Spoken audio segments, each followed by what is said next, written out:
Assalamualaikum warahmatullahi wabarakatuh.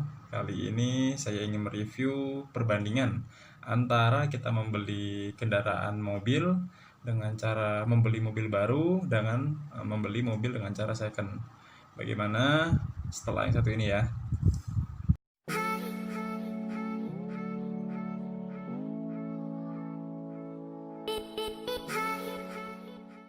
Yang pertama kita compare dulu dari sisi harga.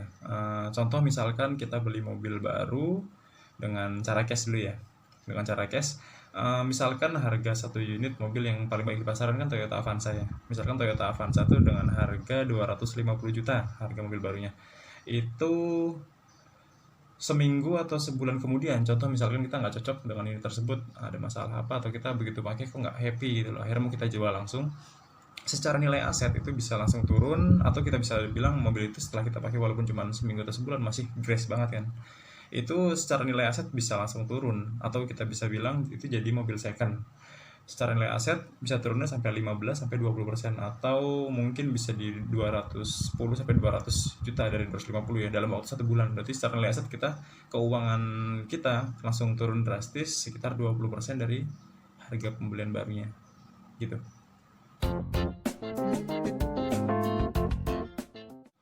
Yang kedua dari fitur-fitur interior atau eksteriornya ya. Nah, kalau untuk pembelian mobil dengan unit baru, biasanya interior itu banyak dimodifikasi ya. Contoh misalkan teman-teman baru beli, terus joknya masih jok yang standar, masih apa, kain ya. Mayoritas orang beli mobil baru itu langsung beli sarung jok minimal. Atau yang kedua, misalkan mobil tersebut dari pabrikannya belum ada TV-nya, akhirnya kita upgrade TV untuk interiornya. Terus misalkan apa, aksesorisnya seperti box tissue-nya yang ada, teman-teman misalkan taruh di area plafon mobilnya itu belum ada, supaya apa, supaya area dashboard jadi bersih kan. Biasanya jadi ada upgrade lagi untuk yang hal-hal tersebut, misalkan dibutuhkan, tapi nggak semua orang kayak gitu. Ada juga yang dengan kondisi pabrikan pun udah mensyukuri gitu loh, udah nyaman, jadi nggak perlu upgrade interior. Dan eksterior pun kalau teman-teman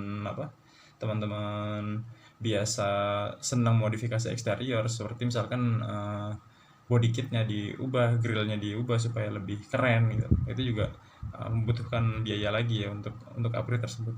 Oh ya, sama interior tadi, minimal selain jok sama sama aksesoris dalamnya, itu juga pasti kita pasang kaca film dulu. Daya tutupnya cuma 40% ya. Kebanyakan orang-orang pakainya 60 sampai 80% untuk mobil pribadi. Maka dari itu, kalau kita beli unit baru pasti kita ada upgrade lagi untuk pemasangan kaca film baru begitu. Dan itu pasti membutuhkan biaya yang cukup lumayan kan. Nah, kalau misalkan kita beli mobilnya dengan cara second, kita bisa pilih juga sih. Nggak semuanya udah modifikasi sesuai keinginan kita, ada juga pasti yang berubah-berubah lah. Minimal tuh kaca film biasanya kalau beli second udah ada kaca filmnya yang bagus. Tapi tergantung unitnya ya, ada juga yang berantakan juga sih. Kalau kita nyari dengan budget murah ya kita harus modifikasi banyak. Cuman biasanya kita bisa negosiasi di harga belinya. Harga belinya bisa kita turunin, apa, sama modifikasi awal orangnya. Apabila masih standar, kalau kita mau ubah-ubah juga masih enak sih. Tapi kalau misalkan udah diubah dan kita cocok mau ubahan yang orang sebelumnya modif, itu sangat membantu sih. Misalkan kita nggak perlu beli TV untuk interiornya, itu udah ada. Kayak contoh, saya beli mobil di tahun 2018 kemarin, Avanza, saya nggak perlu modifikasi area dalamnya karena yang pertama konsol box untuk tisunya udah ada dari pemilik sebelumnya. Terus unit TV di dalamnya pun udah ada. Ditambah audionya si pemilik itu udah modifikasi audio mobilnya, sehingga saya nggak perlu modifikasi untuk area apa, untuk audionya ya, audio mobil tersebut. Jadi secara budget, kalau kita ketemu yang cocok ya, bisa mengurangi biaya untuk renovasi interiornya atau eksteriornya gitu. Tapi kalau misalnya nggak dapet yang cocok sama modifikasinya, ya baiknya kita cari lagi unit yang minimal standar aja, standar pabrikan lagi gitu, untuk mengurangi budget. Yang nomor 3 ini adalah tentang perawatan awal ya. Dimana kita tahu ya, kalau kita beli mobil baru otomatis pasti untuk perawatan awal kita nggak perlu khawatir ya. Jadi misalkan kita beli mobil baru ya, dari pabrikan pasti mereka udah punya tim QC untuk mengecek seluruh fitur mobil tersebut, pasti baik semuanya. Beda halnya kalau kita beli second ya, kita harus ini pentingnya kita harus punya edukasi untuk untuk mengetahui mobil second sama mobil baru itu harus kita pelajari dulu ya. Cuman ini saran dari saya, kalau misalnya beli mobil pertama kali beli mobil second, teman-teman baiknya bawa teman-teman atau teman yang mengerti tentang minimal mesin dan kaki-kaki mobil sama sistem udaranya AC. Sistem udara itu maksudnya gini, AC-nya masih seger apa enggak. Karena itu sangat penting untuk di perjalanan ya. Yang paling diutamakan gini, kalau saya beli mobil second ya, yang pertama mesinnya kayak gimana, yang kedua kaki-kakinya masih bagus apa enggak, karena itu berpengaruh di perjalanan nanti. Yang ketiga AC-nya, AC dari mobil itu masih bagus apa enggak gitu. Terus baru yang keempat adalah bodi eksterior maupun interior ya, karena interior atau eksterior masih bisa kita modif belakangan ya kan, terutama untuk teman-teman yang mungkin punya budgetnya kecil. Ini yang paling penting mesinnya dulu, karena itu penggerak dari mobil tersebut. Yang kedua kaki-kakinya, karena itu salah satu kenyamanan juga ya untuk sasisnya atau shock breaker masih bagus apa enggak. Itu juga penting, karena kalau itu udah mulai kurang bagus di perjalanan pun ngerinya rusak di perjalanan ya, misalnya AC patah atau apa kan agak ngeri juga. Yang ketiga teman-teman harus belajar tentang AC. Kalau kita nggak ngerti ya mending kita serahkan ke ahlinya ya, menurut mereka masih bagus apa enggak untuk mobil yang mau kita beli itu. Kalau misalkan masih bagus dan bisa diperbaiki, masih aman ya mendingan kita ambil. Tapi kalau menurut mereka udah susah untuk dibenerin, jangan. Terutama ini penelitian yang dalam ini untuk mobil-mobil yang khususnya yang umurnya udah tua ya. Baru setelah itu interior atau eksterior kan tergantung kenyamanan kita. Kalau kita budgetnya belum besar ya mendingan kita beli dulu yang penting mesin dan fitur-fiturnya masih bagus. Interior maupun eksterior kita modif belakangan gitu.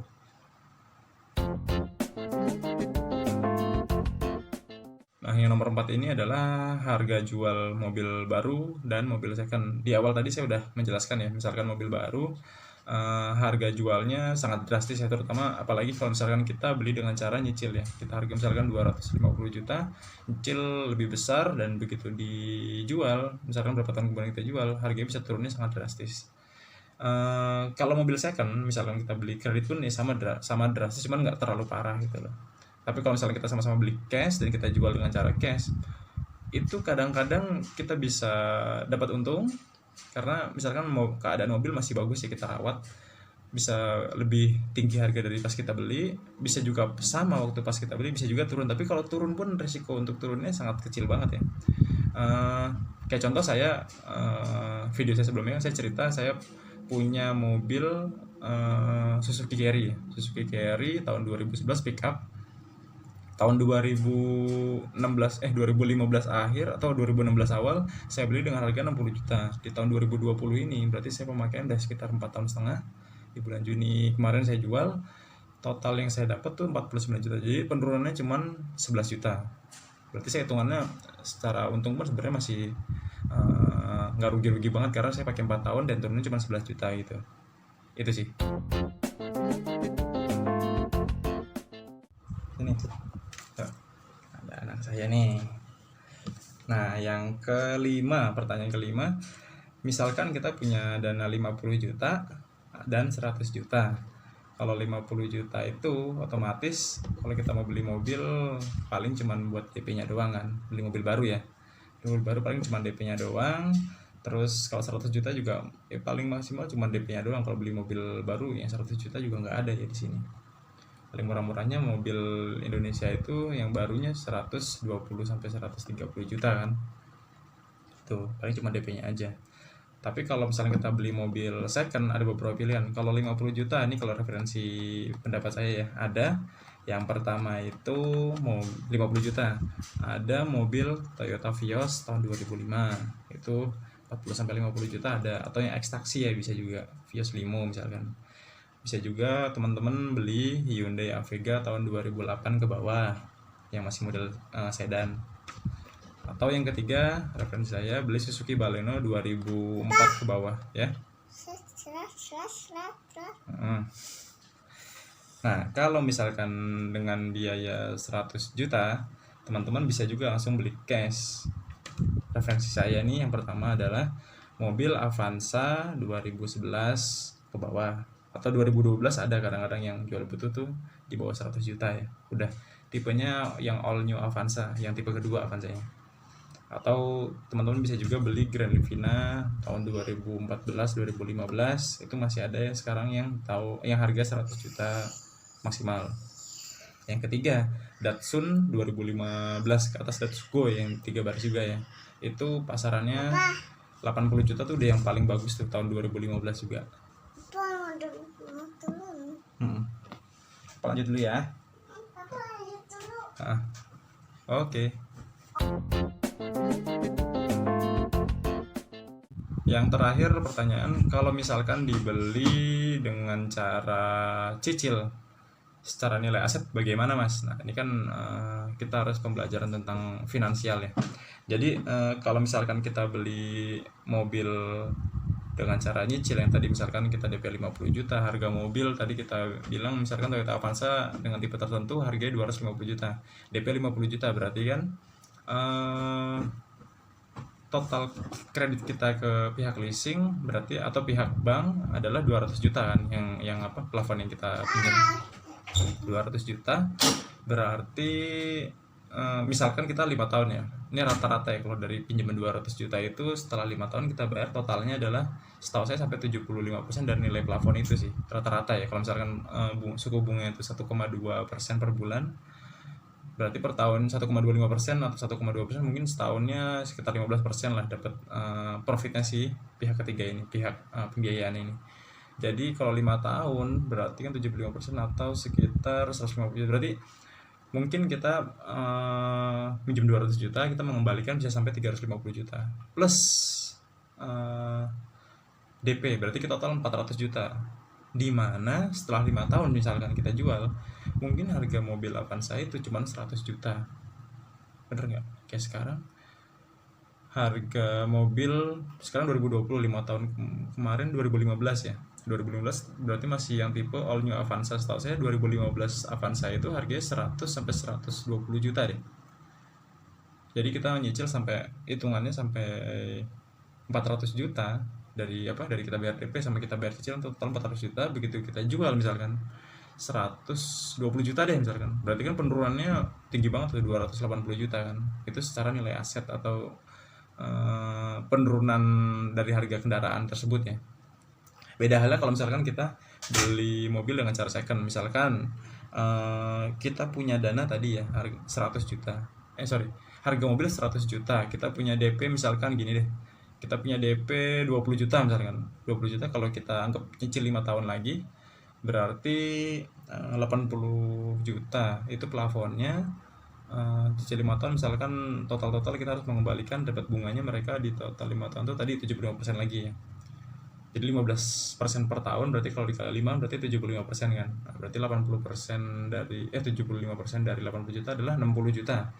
60 juta berarti total yang kita harus bayar DP kan tadi 20 juta. Terus kita bayar cicilan tuh total sampai selesai 140 juta. Berarti totalnya 20 ditambah 140 berarti 160 juta ya. Nah 160 juta 5 tahun kemudian, misalkan mobil tadi itu tahun 2011 ya, berarti anggap aja kalau 5 tahun kemudian 2011, sekarang 2020, anggap aja mobil tahun 2011 itu kita jual di tahun 2015 nanti ya. Berarti pemakaian mobil itu udah 9 tambah 5, 14 tahun ya. 14 tahun kalau 2020 berarti 14 tahun sebelumnya kemarin tuh 2006. Avanza 2006 setahu saya harga secondnya itu masih 80 jutaan deh, 80 jutaan sekarang. Berarti ada penurunan 20 juta. Misalkan kita beli dengan harga 1 juta, 5 tahun kemudian kita jual paling masih ada 80 juta, tapi kita tetap minus sih karena kita bayar bunga kan waktu pas belinya. Berarti kita beli itu anggap aja tadi 160 juta karena kita nyicil ya. Terus begitu kita jual jadi 80 juta, tetap turun sih separuhnya. Tapi ya secara hitung-hitungan masih lebih untung karena cuman harga penurunannya selama 5 tahun 80 juta dibanding tadi yang kalau kita beli mobil secara kredit tapi mobil baru dari 400 juta yang kita bayar, begitu kita jual 120 juta, berarti penurunannya 280 juta. Jadi memang semua pasti turun kalau untuk harga mobil. Bisa juga misalkan kita perawatan bagus tetap di harga yang agak tinggi, tapi tetap aja kalau kita beli dengan cara nyicil ya pasti turunnya jauh banget jadinya. Itu aja sih referensi atau ilmu review dari saya yang menurut pengalaman saya selama ini ya.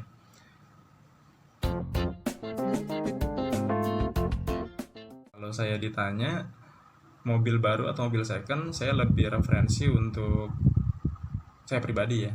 Kalau dari pengalaman saya lebih senang untuk beli mobil second. Karena apa? Yang pertama itu kalau beli mobil second itu saya nggak perlu, biasanya gini, udah diganti kaca filmnya dari yang standar pabrikan ke yang lebih bagus. Misalkan kita tiba-tiba kita beli mobil second udah dipasang kaca film yang 3M dengan standar kapasitas kegelapannya 60 sampai 80% rata-rata gitu kan. Jadi kita nggak perlu budget untuk kaca film. Yang kedua, TV konsol.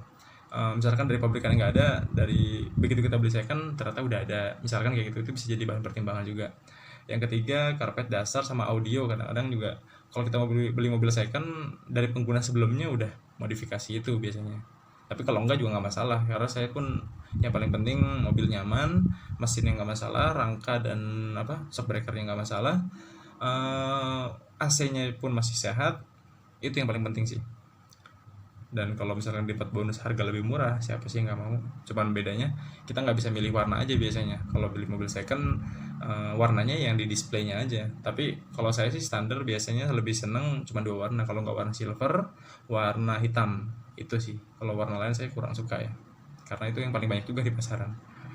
Kayak gitu ya teman-teman. Bila tayangan ini bermanfaat, silahkan di subscribe, silahkan di share sebanyak-banyaknya, dan juga di like.